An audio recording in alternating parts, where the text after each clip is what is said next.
Hello, dear students. Today we are going to discuss Bernoulli's principle.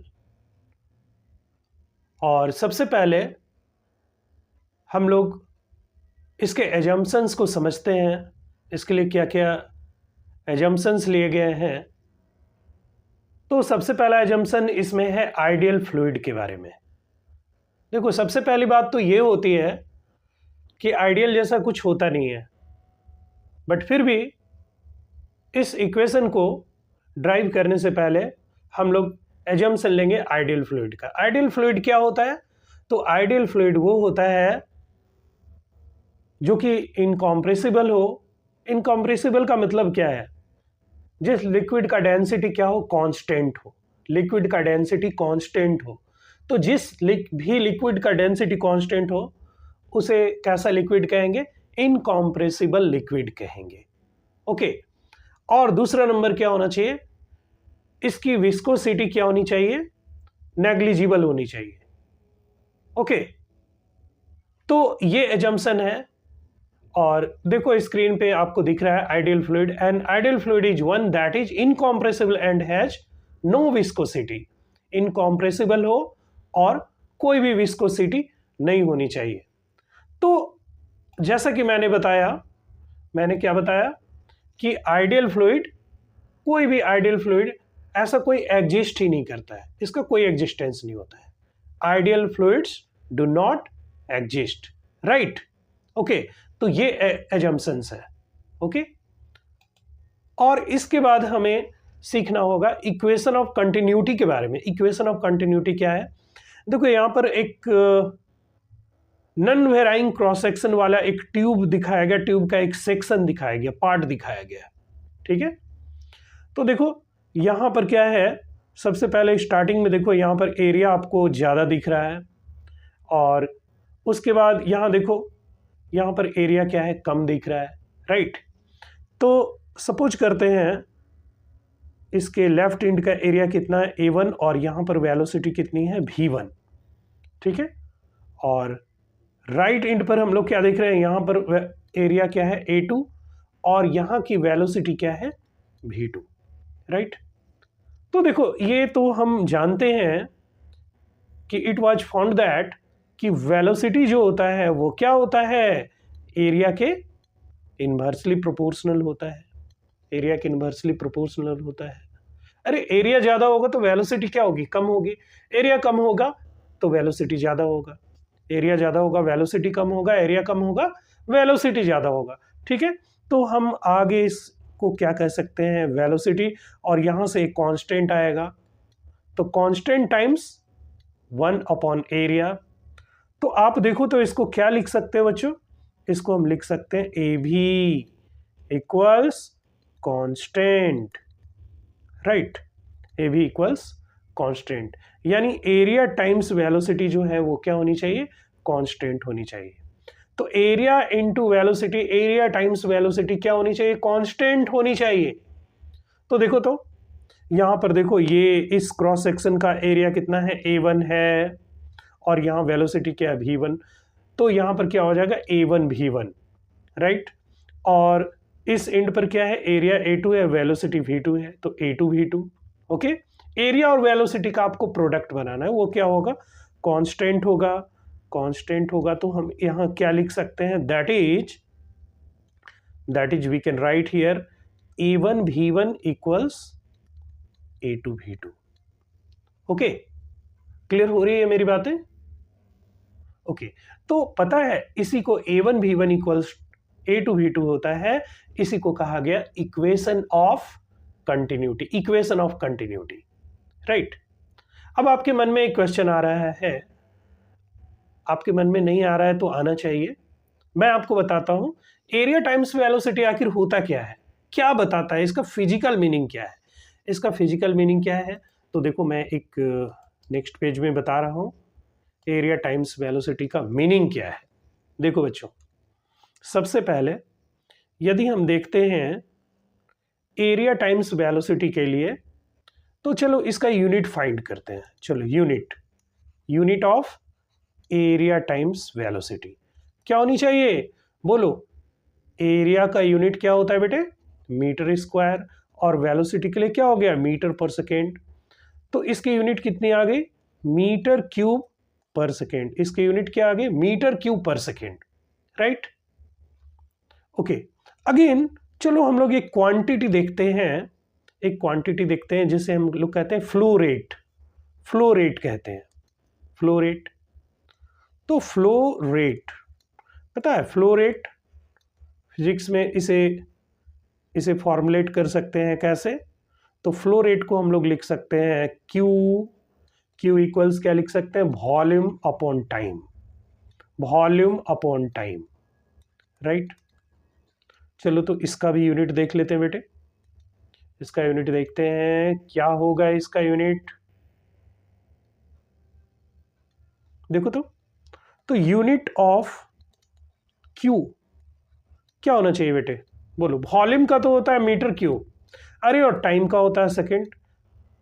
Okay, तो unit of Q यानी flow rate जिसको हम कहते हैं, फ्लो रेट कहते हैं, तो फ्लो रेट का यूनिट क्या होता है, मीटर क्यूब पर सेकेंड। और हम देख रहे हैं एरिया टाइम्स वेलोसिटी, इसकी भी यूनिट क्या है, मीटर क्यूब पर सेकेंड।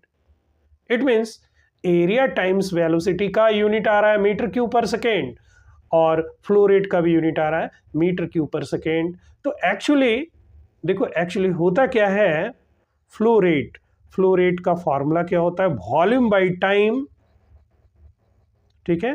फ्लो रेट किसको कहते हैं, वॉल्यूम अपॉन टाइम को कहते हैं, जो कि इक्वल किसके होता है, एरिया टाइम्स वेलोसिटी के, राइट। तो इस तरह से हम देख सकते हैं कि फ्लो रेट का एक फॉर्मूला बन जाता है। फ्लो रेट का फॉर्मूला बेटे क्या बन जाता है, एरिया टाइम्स वेलोसिटी, राइट। आप इसे नोट करें। ओके,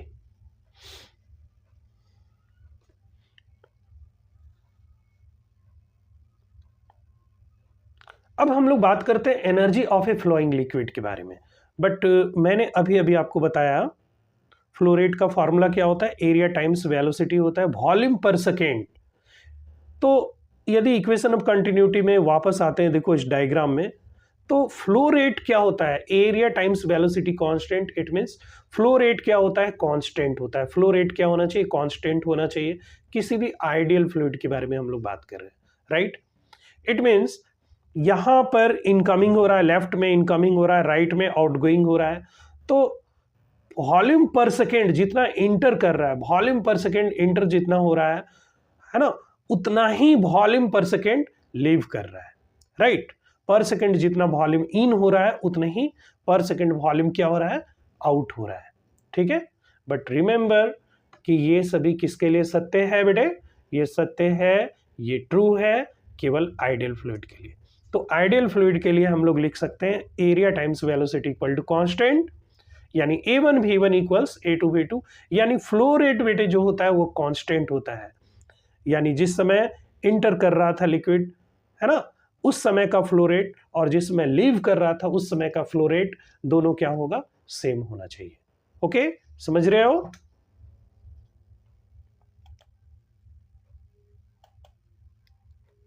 ओके, अब हम लोग बात कर लेते हैं energy of a flowing liquid के बारे में। देखो तो energy of a flowing liquid, तो सबसे पहले आपने कौन कौन से एनर्जी पढ़ा था, पोटेंशियल एनर्जी mgh लिखते थे, kinetic energy half mv²। Kinetic energy किसके कारण होता है, मोशन के कारण। जब भी किसी बॉडी में मोशन होता है तो हम कहते हैं उसमें क्या है, काइनेटिक एनर्जी है।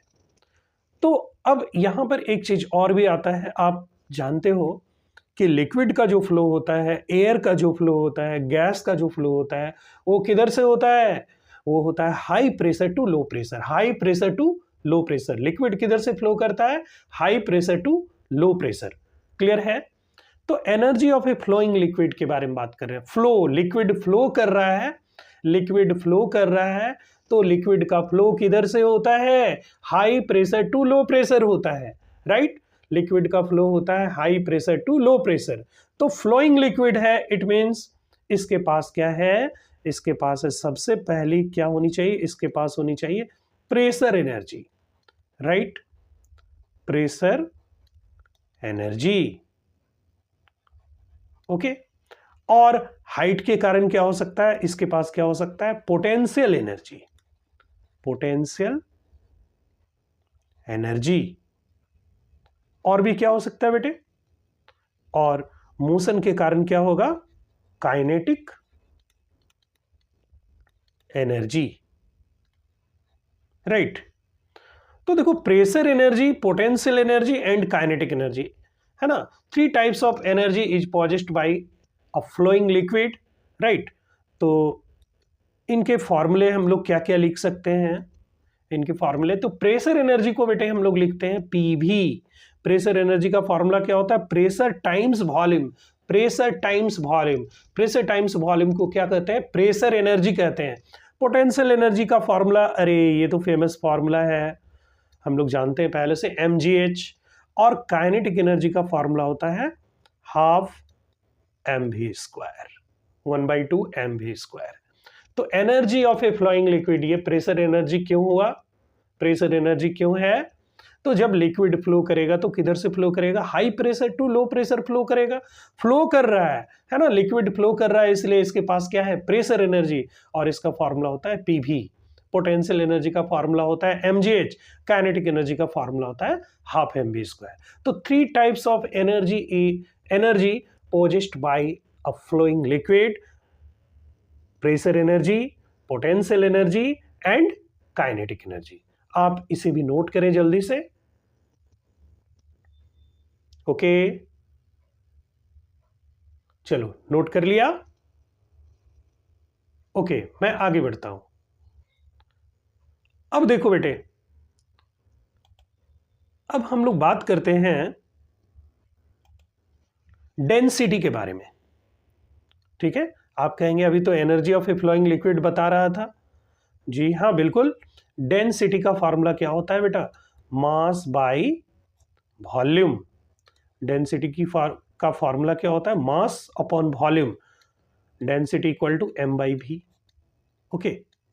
तो आइए फिर से हम लोग energy of a flowing liquid के बारे में बात करते हैं। तो density equal to mass by volume होता है, right, density equal to mass by volume होता है। चलो अब हम लोग बात करते हैं energy of a flowing liquid में। चलो प्रेशर एनर्जी, यदि आपसे पूछा जाए प्रेशर एनर्जी पर यूनिट वॉल्यूम, ओके, चलो हमें सबको डिवाइड करना है, हमें डिवाइड करना है, सबको वॉल्यूम से डिवाइड करनी है ना, दोनों साइड हमें वॉल्यूम से डिवाइड करनी है, ओके, वॉल्यूम से डिवाइड करनी है हमें, जरा मैं लाइन खींच लूं, वॉल्यूम से डिवाइड करनी है, ओके। तो देखो यहां हम देखते हैं, इसे वॉल्यूम से डिवाइड किया तो प्रेशर एनर्जी पर यूनिट वॉल्यूम पढ़ेंगे, है ना, पोटेंशियल एनर्जी पर यूनिट वॉल्यूम और काइनेटिक एनर्जी पर यूनिट वॉल्यूम। तो प्रेशर एनर्जी पर यूनिट वॉल्यूम का मतलब क्या है, पीवी अपॉन वी, है ना, और पोटेंशियल एनर्जी पर यूनिट वॉल्यूम का मीनिंग क्या है, mgh अपॉन वी, और काइनेटिक एनर्जी पर यूनिट वॉल्यूम का मीनिंग क्या है, half mv square upon V, ठीक है। तो देखो, तो यहां से तो ये क्लियर है बच्चे, यहां पर देखो, ये यहां वॉल्यूम से वॉल्यूम कैंसिल हो गया, तो हमारे पास क्या बच गया, P। यहां पर देखो m अपॉन भी, m अपॉन भी क्या बना देता है, रो, तो ये बन गया रो जी एच, राइट। और उसके बाद हाफ mv स्क्वायर अपॉन भी, देखो m बाई भी है ना, तो ये बन जाएगा हाफ रो भी स्क्वायर, हाफ टाइम्स रो भी स्क्वायर, क्लियर है। तो प्रेशर एनर्जी पर यूनिट वॉल्यूम को क्या कहते हैं, P, पोटेंशियल एनर्जी पर यूनिट वॉल्यूम को क्या कहते हैं, rho g h, kinetic energy पर यूनिट वॉल्यूम को क्या कहते हैं, हाफ रो भी स्क्वायर। तो एक बर्नौली साहब थे, है ना, उन्होंने क्या बताया, उन्होंने बताया कि total energy of a flowing liquid क्या होता है, total energy of a flowing liquid क्या होता है, कांस्टेंट होता है, बट टोटल एनर्जी पर यूनिट वॉल्यूम, ठीक है, total energy of a flowing liquid per unit volume जो होता है वो क्या होता है, कांस्टेंट होता है। इन तीनों का आप सम कर दो, इन तीनों का सम कर दो, तो वो क्या होना चाहिए, कांस्टेंट होना चाहिए, है ना, कांस्टेंट होना चाहिए। और कहाँ, है ना, जब लिक्विड किसी पाइप के थ्रू से फ्लो कर रहा है, किसी ट्यूब के थ्रू से फ्लो कर रहा है, जब लिक्विड किसी ट्यूब के थ्रू से फ्लो कर रहा है, तो वहां पर देखो सम ऑफ प्रेशर एनर्जी पर यूनिट वॉल्यूम, पोटेंशियल एनर्जी पर यूनिट वॉल्यूम और काइनेटिक एनर्जी पर यूनिट वॉल्यूम। ठीक है, तो इन तीनों का सम क्या होगा? कांस्टेंट होगा। इन तीनों का सम क्या होगा? कांस्टेंट होगा। तो इसी को हमने कहा बर्नौलीज प्रिंसिपल, है ना। और लिक्विड कैसा होना चाहिए? लिक्विड होना चाहिए आइडियल होना चाहिए।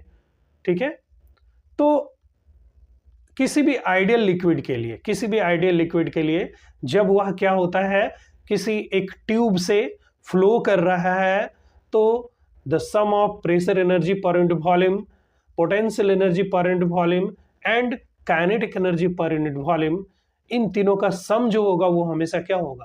कांस्टेंट होगा। बट इसका कंप्लीट स्टेटमेंट मैं आगे दिखाता हूं आपको। ठीक है, तो स्टेट बर्नौलीज प्रिंसिपल, क्वेश्चन है स्टेट बर्नौलीज प्रिंसिपल। ये आपके स्कूल एग्जाम्स में भी आते हैं बेटे, है ना। तो बर्नौलीज प्रिंसिपल के लिए क्या होना चाहिए? For the steady flow of an ideal fluid. देखो आइडियल फ्लूइड के बारे में कहा जा रहा है, तो the sum of pressure energy पर यूनिट वॉल्यूम, पोटेंशियल एनर्जी पर unit volume and kinetic energy पर unit volume is a constant. ठीक है, तो इसमें एजम्पशंस क्या होना चाहिए? फ्लो कैसा होना चाहिए? स्टेडी होनी चाहिए, है ना। स्टेडी फ्लो का मतलब क्या है? स्ट्रीमलाइन फ्लो होनी चाहिए, है ना। तो किसी भी आइडियल फ्लूइड के लिए the sum of pressure energy पर यूनिट वॉल्यूम, पोटेंशियल एनर्जी पर unit volume and kinetic energy पर unit volume is a constant. और हम इसे कह सकते हैं मैथमेटिकली, क्या कह सकते हैं? P प्लस रो जी एच प्लस हाफ रो भी स्क्वायर इक्वल्स कांस्टेंट। ठीक है, तो ये है बर्नौलीज प्रिंसिपल का स्टेटमेंट और इसका mathematical equation, right. Okay dear students, now we are going to discuss, okay, now we are going to derive Bernoulli's principle, Bernoulli's equation। okay, अब हम लोग इस्टेब्लिश करने जा रहे हैं बर्नौलीज प्रिंसिपल को। तो हम लोग चलो let us consider okay a liquid flowing to a tube of varying cross section. ठीक है, देखो यह एक ऐसा ट्यूब है ना, जिससे लिक्विड फ्लो कर रहा है, राइट। और इसके क्रॉस सेक्शन कैसे हैं? इसके क्रॉस सेक्शन वेराइंग है, वेरी कर रहा है। देखो यहाँ पर सबसे पहले जो लेफ्ट एंड में जो दिखाया गया है, यहाँ पर एरिया ज़्यादा है ना। सबसे लास्ट में देखो यहाँ पर एरिया कम है। तो सपोज करते हैं इस यहाँ पर चलो एक सेंट्रल लाइन यदि हम लोग लेते हैं, यहाँ की हाइट जो है, यहाँ की हाइट हम लोग चलो सपोज किया कि यहाँ की हाइट है h1, है ना, और राइट एंड का हाइट कितना है? h2। ओके, तो देखो इसको चलो सेक्शन x1 मान लेते हैं और इसको सेक्शन क्रॉस सेक्शन x2 मान लिया। ठीक है, तो यहाँ का एरिया है a1 और राइट एंड का एरिया कितना है? a2। यहाँ की वेलोसिटी है v1 और यहाँ की वेलोसिटी है v2। तो बेटे जैसा कि मैंने आपको बताया, ओके, मैंने बताया कि लिक्विड का फ्लो किधर से होता है? High pressure to low pressure होता है। तो मुझे ये बताओ, यहाँ पर जब फ्लूइड इंटर कर रहा है, यहाँ पर प्रेशर कितना है? P1, और जहाँ से लीव कर रहा है यहाँ का प्रेशर क्या है? P2, right. यहाँ का प्रेशर क्या है? P1। ठीक है, एंटरिंग के समय P1 और लिविंग के समय कितना है? P2। क्लियर हो रही है मेरी बातें? ओके, तो लिक्विड का फ्लो किधर से होता है? High pressure to low pressure, high pressure to low pressure. तो लिक्विड क्या हो रहा है? पहले हाइट h1 पे था, है ना, और चलते चलते ये कहाँ आ गया? हाइट h2 पे आ गया। क्लियर हो रहा है? और हम जानते हैं जितना फ्लूइड पर सेकेंड, जितना लिक्विड है ना, एक आइडियल फ्लूइड पर सेकेंड इंटर करेगा, है ना, उतना ही पर सेकेंड यहाँ से लीव करेगा। ओके, तो मुझे एक सच्ची बात बताओ, कौन सा प्रेशर ज्यादा होगा? P1 ज्यादा होगा या P2 ज्यादा होगा? P1 ज्यादा होगा या P2 ज्यादा होगा? तो लिक्विड का फ्लो किधर से हो रहा है ना। लिक्विड कैसे जा रहा है? देखो लिक्विड जा रहा है क्रॉस सेक्शन x1 से x2 की तरफ जा रहा है। तो यहाँ पर बच्चे हम कह सकते हैं कि P1 is greater than P2, P1 is greater than P2। Clear? यहां पर देखो एक प्रेशर डिफरेंस है ना, प्रेशर का ड्रॉप हो रहा है ना, पहले प्रेशर क्या था, ज्यादा था, अब प्रेशर क्या हो गया, कम हो गया, है ना। और ऐसे भी लिक्विड का फ्लो होता है high pressure to low pressure. Okay, अब इसके बाद हम लोग देखते हैं, है ना, मुझे ये बताओ हाइट का डिफरेंस, है ना, तो H1 ज्यादा है या H2 ज्यादा है? अरे तो ये भी कोई पूछने वाली बात है, H2 is greater than H1। अच्छा बोलो कौन सी वेलोसिटी ज्यादा होनी चाहिए, V1 या V2? V1 या V2? तो अभी मैंने बताया था ना, जब एरिया ज्यादा होगा तो वेलोसिटी कम होगी, जब एरिया कम होगा तो वेलोसिटी ज्यादा होगी, जब एरिया ज्यादा होगा तो वेलोसिटी कम होगी, जब एरिया कम होगी तो वेलोसिटी ज्यादा होगी। क्या मैं सही बोल रहा हूं? तो इट मीन्स यहां पर वी कैन से कि V2 is greater than V1। Clear? V2 greater than V1 है। तो ये सारी की सारी कहानी क्यों हो रही है? प्रेशर डिफरेंस के कारण हो रही है। ओके, तो अभी मैं इसका एक कॉन्सेप्चुअल प्रूफ दे रहा हूं, है ना, लॉजिकल प्रूफ दे रहा हूं, राइट। तो सबसे पहले ड्रॉ द डायग्राम, और इसमें जो भी बातें हैं उसको आप लोग नोट करें, तो मैं आगे बढ़ता हूं।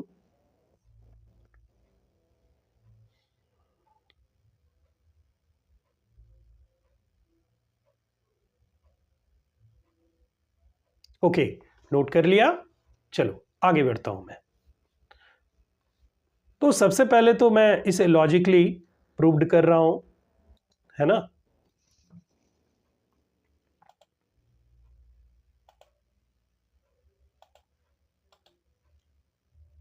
तो ट्यूब के अंदर जो मास है वो क्या है, रिमेन्स कांस्टेंट, वो कांस्टेंट रहने वाला है।